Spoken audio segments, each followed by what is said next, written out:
Make a date with Reverend Dr. Ebenezer Markwei at 6 a.m. from Monday to Saturday on Graphic Online via Facebook and YouTube as he expounds on matters of faith. Graphic Online, truth and accuracy every day.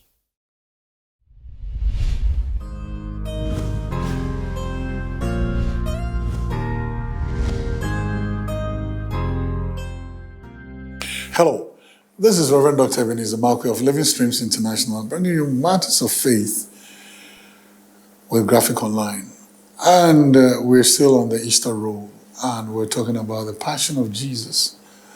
And for me, the Passion brings to me loads of principles, life principles, that you can equip yourself with. So this morning, I'd like to capture my thought with the words, sweat it out. Sweat it out. Like sweat. Perspire. Sweat it out.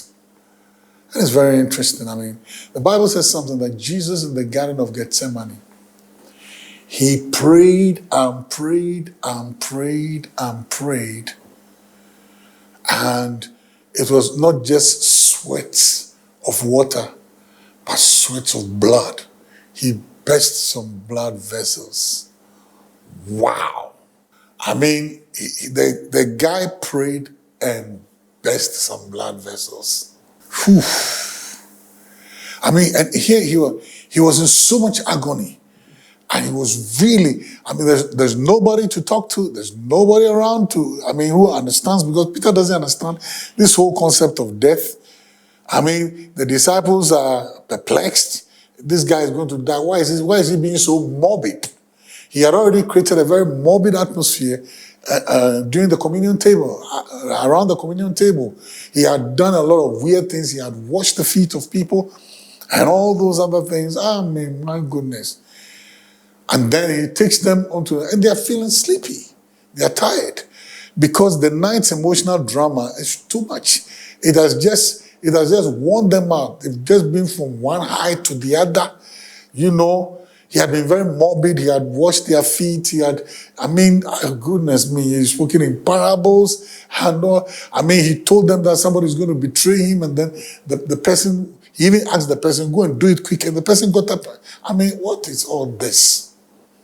So for them, the too many emotional highs, it just worn them out, drained them. And all they wanted to do was sleep. They went with him all the way to Gethsemane. And then in the Garden of Gethsemane, Jesus broke sweat. And he broke some blood vessels. Wow. He sweated it out. He prayed it out.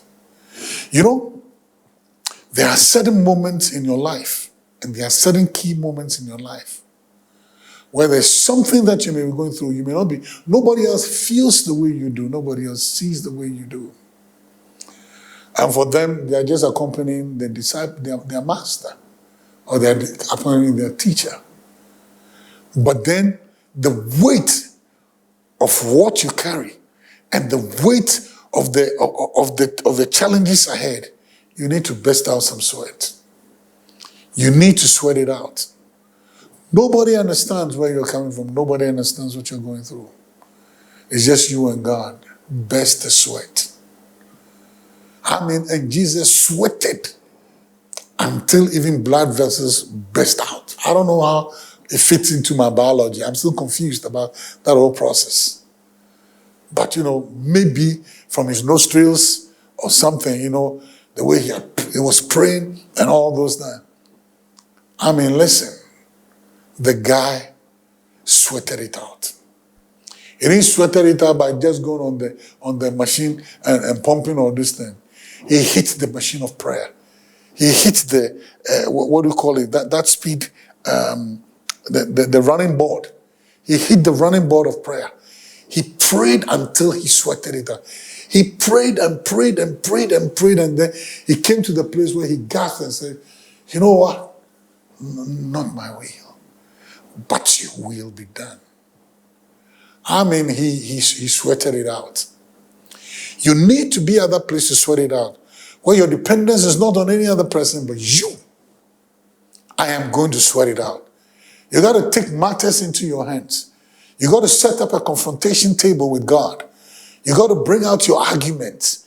You got to tell God that, is there something you can do about this? You got to keep pushing. You got to keep pushing.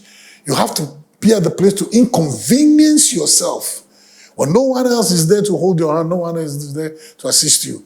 You have brought your place to the place where God must do something.